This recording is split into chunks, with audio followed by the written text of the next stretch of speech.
참 히브리서 내용이 좀 어렵죠.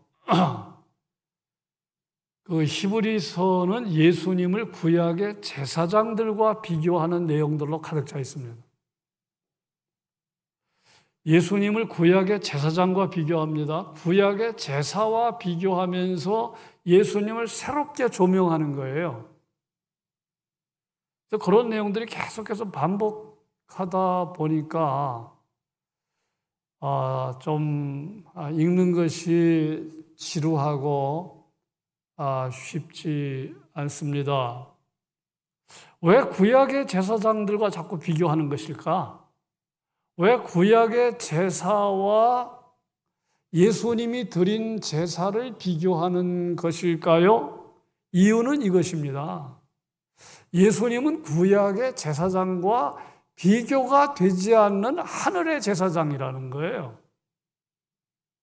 예수님이 드린 제사는 구약의 제사와는 비교가 되지 않는 영원한 속죄를 이룬 제사다.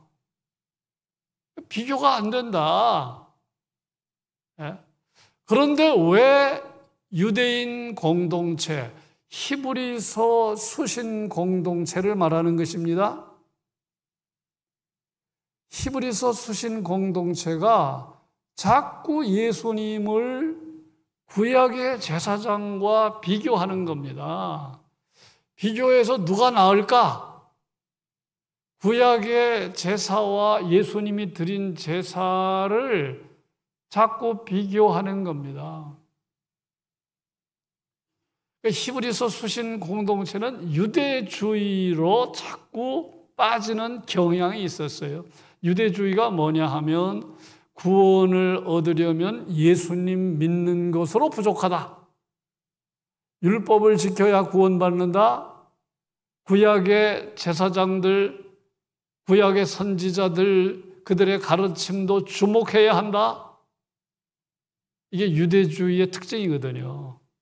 그러니까 유대주의로 넘어가면 안 되는데 옛날 절에 나가던 사람이 교회에 나오면 교회에서 새로운 이제 신앙의 질서 속에 들어가야 되는데 자꾸 교회에 나와도 옛날 가서 불당에 가서 절하던 그 습관이 있어가지고 그런 방식으로 하나님을 믿으면 바른 믿음이 되지 않잖아요. 일단 그 세계는 끊어야 됩니다. 옛날 유대교에 있다가 기독교로 넘어왔잖아요. 유대교에 대한 미련이 있는 겁니다. 그 유대교에서 가르친 제사와 제사장들의 한계를 알아야 되는데 그걸 모르고 자꾸 유대주의로 넘어가려는 것입니다. 예수님이면 충분한데, 구원을 얻으려면 예수님 믿는 것으로 충분한데 자꾸 구약의 제사 예법, 구약의 제사장들, 구약의 선지자들과 예수님이 비슷한 위치에 있는 것처럼 어떤 경우는 예수님이 더 못하다고 생각하는 현상도 있었어요. 그래서 히브리서 기록한 것입니다. 우리가 그 점을 주목을 합니다. 주목을 해야 돼요. 오늘 말씀을 보면 우리의 눈에, 특별히 제 눈에 주목할 내용이 몇 가지가 나오는데 11절에 장래 좋은 일의 제사장, 대제사장. 예수님이 누구신가? 장래 좋은 일의 대제사장. 두 번째 12절에 영원한 속죄를 이루셨다. 15절에 새 언약의 중보자. 그런 말이 나옵니다. 이 장래 좋은 일의 대제사장은 번역이 잘못됐어요. 그래서 표준세 번역이나 NIV 영어 성경에는 제대로 됐는데 이미 이루신 좋은 일의 제사장, 그 뜻입니다. 이미 이루신 좋은 일의 제사장. 예수님이 히브리서를 기록할 당시에는 이미 오셨어요. 이미 좋은 일을 행하셨어요. 장래 좋은 일이 아닙니다. 이미 좋은 일을 이루셨어요. 예. 그러니까 표준세 번역은 그렇게 번역을 했어요. NIV 영어 성경도 그렇게, 또 다른 여러 군데서 이 원어의 의미가 예수님이 구약의 제사장과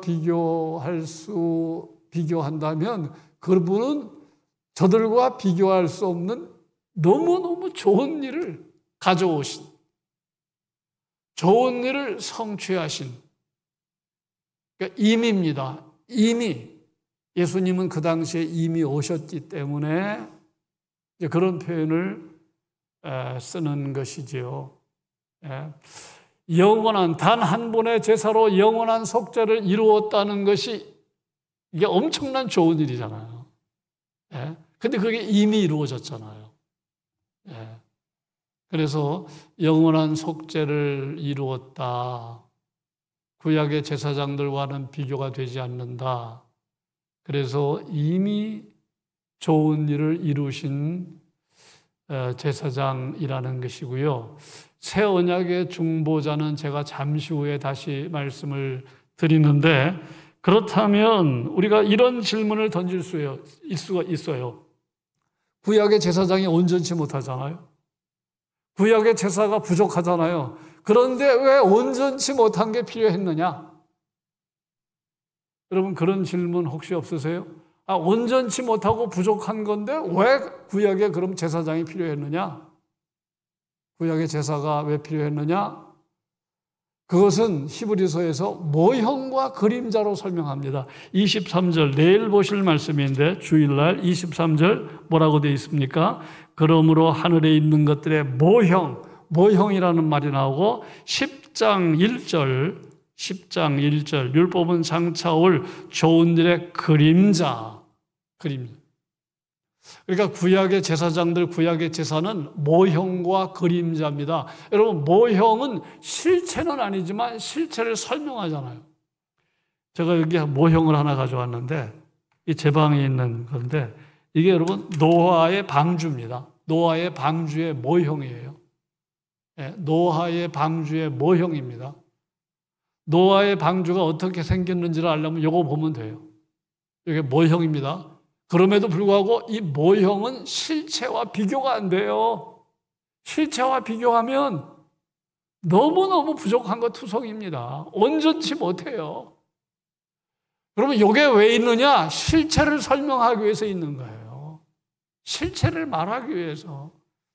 여러분, 구약의 제사장들, 구약의 제사는 실체를 예고하는 겁니다.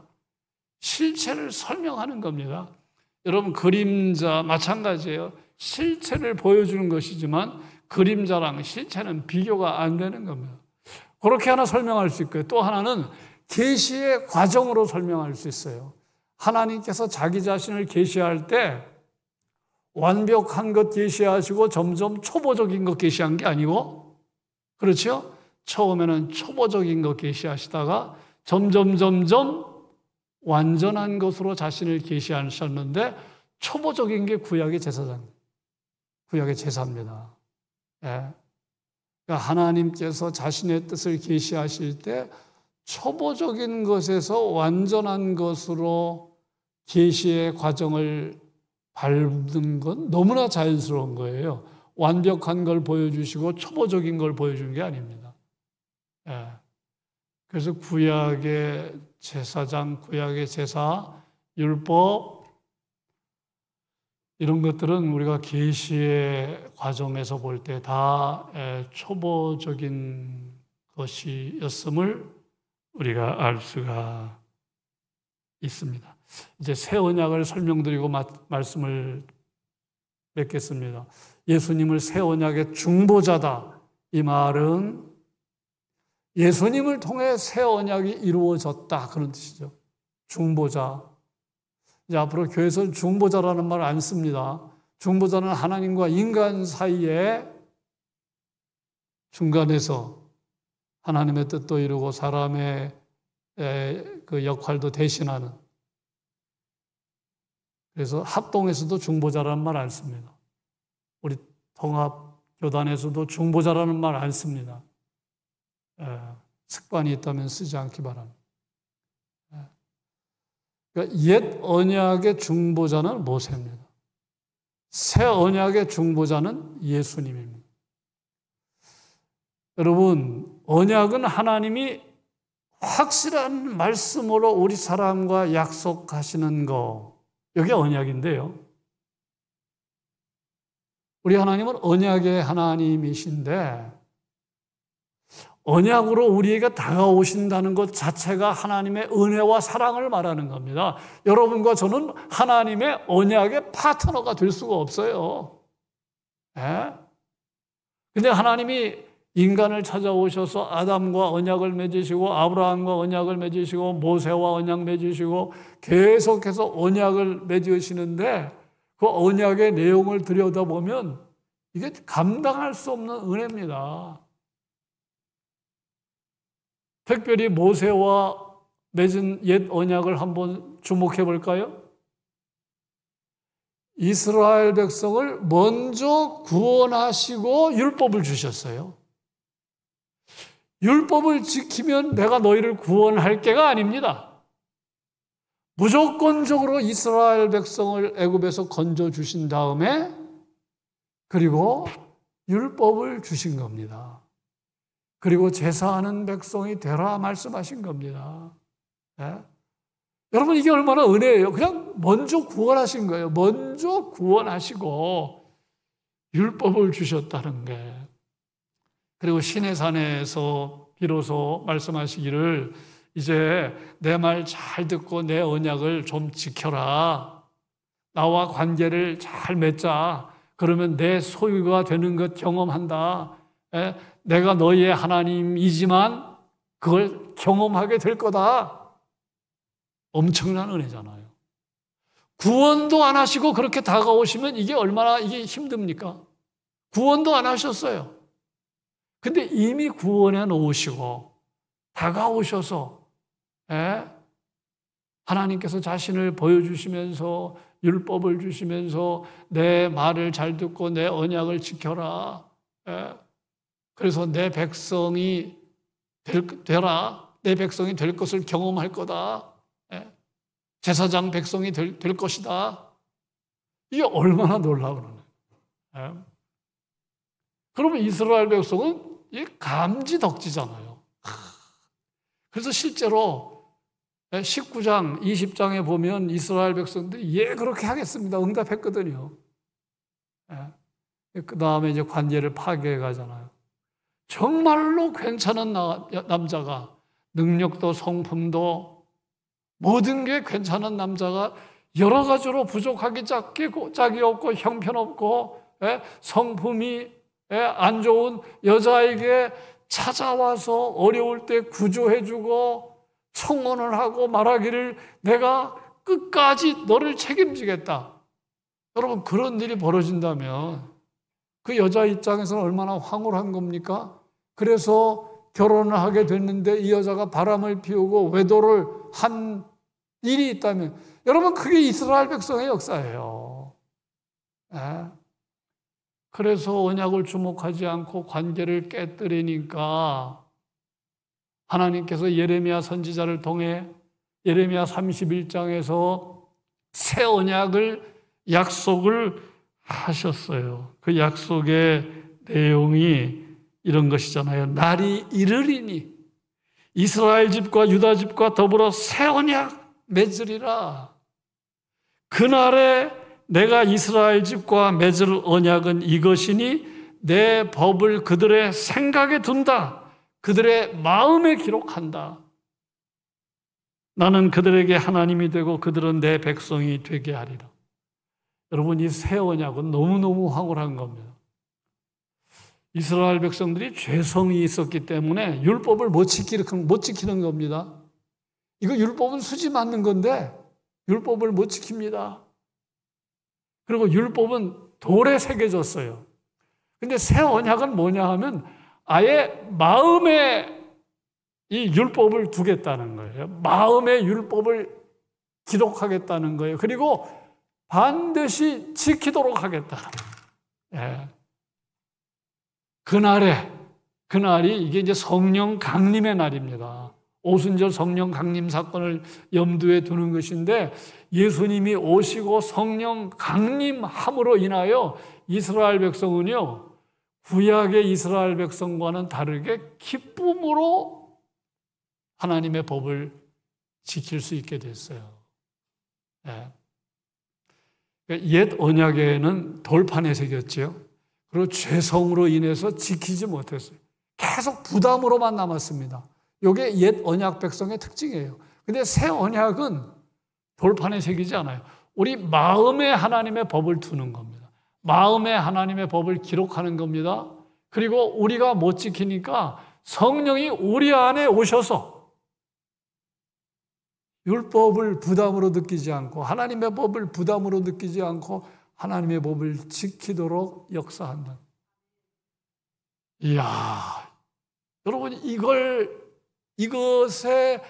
가능하게 하신 분이 예수님이라는 거예요. 예수님.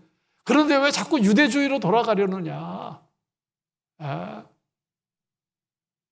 우리가 잊지 말 거는 우리 안에 예수님의 영, 하나님의 영이 계시다는 거 잊지 말아야 돼요. 정말로 우리가 예수님을 제대로 믿으면 성령이 우리 안에서 역사하면요, 하나님의 법이 부담이 안 돼요. 내가 점점 지키며 살아야지. 그런 마음이 들어요. 그냥 죄가 좀 메스껍게 생각나요. 죄가 추하게 아름답게 안 보여요. 네? 이게 새 언약의 백성의 특징입니다. 네? 이게 얼마나 놀라운 변화입니까? 그래서 새 언약의 중보자다. 그런데 왜 자꾸 옛 언약에 그건 초보계신데 그리로 돌아가려고 하느냐. 그 얘기하는 거예요. 말씀드렸습니다. 여러분, 우리 안에 성령이 찾아오셨어요. 우리 안에 성령이 계시는 거예요. 그래서 하나님의 법을 부담스럽게 여기지 않게 하나님 말, 우리가 온전히 지금도 지키는 건 아니지만 하나님의 법이 부담으로 느끼지 않아요. 이 법은 내 행복을 위해서 주신 것이지. 약속만 하면 번번이 안 지키는 사람이 있어요. 번번이 안 지킵니다. 그 사람 약속 지키게 하는 방법은 간단해요. 어떻게 하면 됩니까? 하루 전에 전화하고 당일에 찾아가고 문 앞에서 기다리면 약속 지키는 겁니다. 우리의 죄성으로 율법을 못 지키니까 성령이 아예 우리 마음으로 찾아오신 거예요. 구약에는 특별한 사람에게만 임했지만 성령이 아예 그냥 우리 안에 찾아오신 거예요. 시시때로 감동을 주는 겁니다. 부모 형제는 늘 나와 함께 할 수 없지만 성령은 24시간 동안 함께하고 늘 나와 함께하고 영원히 함께하고, 그래서 하나님의 법을 부담으로가 아니라 기쁨으로 다가서게 하고, 이게 새 언약의 핵심입니다. 그런데 이것을 예수님이 오셔서 오순절 성령 강림 사건으로 시작이 된 거예요. 이게 얼마나 놀라운 거예요. 그래서 내일도 제가 예수님이면 충분합니다. 지난주도 예수님이면 충분합니다 말씀드렸는데 내일도 예수님이면 충분합니다. 오늘 내용도 그 얘기예요. 결국은 예수님은 새 언약의 중보자다. 영원한 속죄 이루셨다. 그러면 다 우리는 사죄의 확신을 가져야 돼요. 우리는 사죄의 은혜를 입은 사람들이에요. 예수님이 다 빚을 갚은 겁니다. 그러니까 예수님처럼 좋은 제사장이 없어요. 엄청난 좋은 일을 이루셨어요. 그래서 히브리서 기자는 번역은 잘못됐지만 장래 좋은 일의 대제사장, 의미는 이미 좋은 일을 이루신 대제사장, 그런 의미의 말씀을 주신 것입니다. 우리 한 줄 기도문입니다.